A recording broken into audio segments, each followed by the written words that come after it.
It's kind of normal if you grew up in the East Coast Italian family. You ask your son to invite his friends over for maybe a little spaghetti. But what if your son is Carmine Apiece? What if he's working with Rod Stewart? Just another day. Our special guest, part one of our second interview with Carmine Apiece on Rock History Music.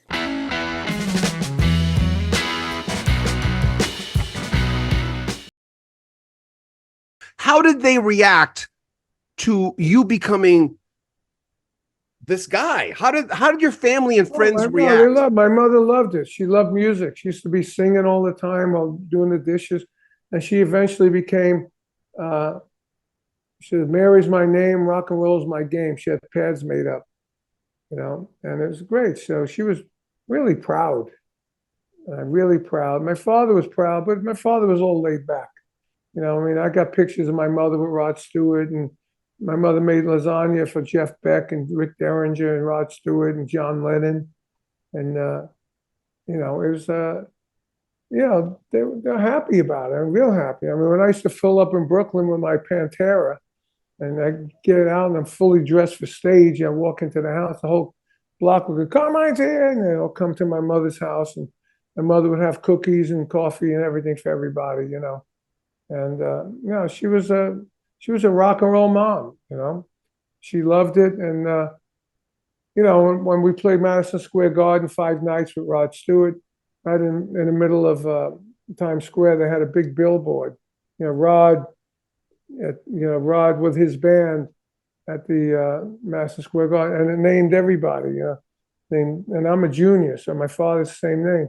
So I said, "Hey, Pop, look at that." He looked up, and he saw his name go by. I said, "See, there's your name on Broadway," and he was proud. And then my brother Vinny, when Rick Derringer called my mother to ask for Vinny, she goes, "Oh, you want Carmine, not Vinny." She goes, "No, I'm calling for Vinny." "No, no, Rick, you're making a mistake. You're calling for Carmine." And he said, "No, I know Carmine. He's my friend. I'm calling for Vinny." And Vinny was 17 years old. He went out on the road with Rick opening up for Aerosmith in stadiums, you know? So she couldn't believe that it was happening to Vinny, too. I like the fact that you didn't have to audition for Rod Stewart. Hell no, you didn't have to audition. Yeah, because I knew him, and he knew my playing. I did 30 shows with him. We had a great time. We partied together. We wrecked hotels together. We had chicks in the room together. We all had a good time. I didn't really have to do it. All I had to do was call Pete Buckland, the tour manager. Even though you started very young, if I was to whisper in, let's just say, your 15-year-old ear when you were 15 years old that this would happen, would you have believed it in a million years? No. But even though when I was 12 and I first started playing drums, I used to sing in doo-wop groups in Brooklyn. I used to practice my autograph because I used to say, one day I'll be signing autographs because my big idol was Gene Krupa. And the Gene Krupa story, I watched in there, he was signing autographs all the time. And I said, I'm going to come up with an autograph. So I had sort of like a premonition that I was going to somehow make it, somehow.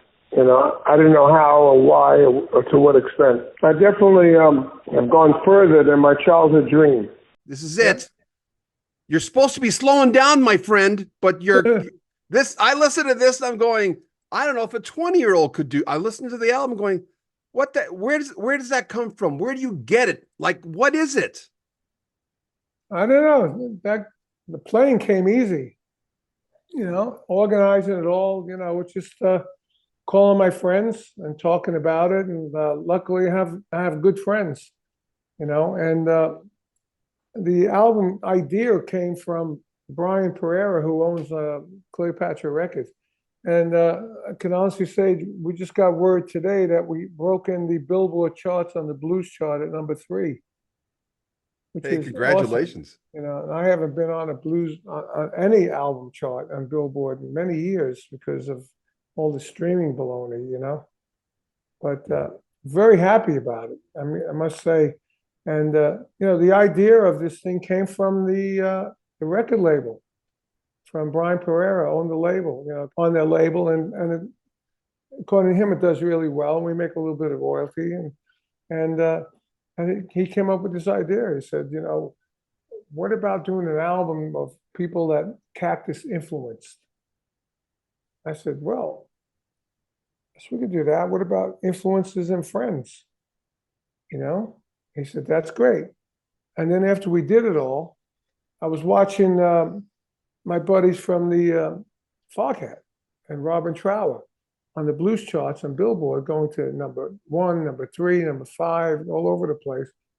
And I said to Brian, I said, we should market this as a blues record because that's what the blues rock bands of the 70s are doing now. And he said, okay, let's call it Temple of Blues. I said, great. So we had that album cover. You saw the album cover, right? And when I did that album cover, I said, I want it to be like Sgt. Pepper's, you know, with all the people that played on the record.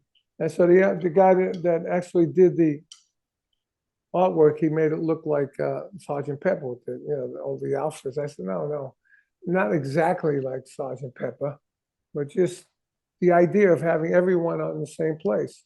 So we got that done. So when we changed it to Temple of Blues, then we changed it to the whole concept of CDs and artwork was a temple, right? So all these guys were in the Temple of Blues and everything came out great. And it sort of just step by step kept building towards the end. And now what we wanted it to be was on the Billboard charts. And here it is, number 3.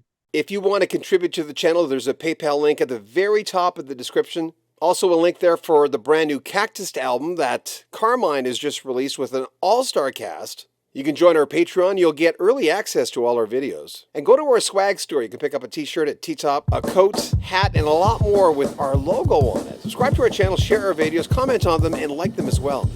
I'm John Bowden. This is Rock History Music. Take care of yourself.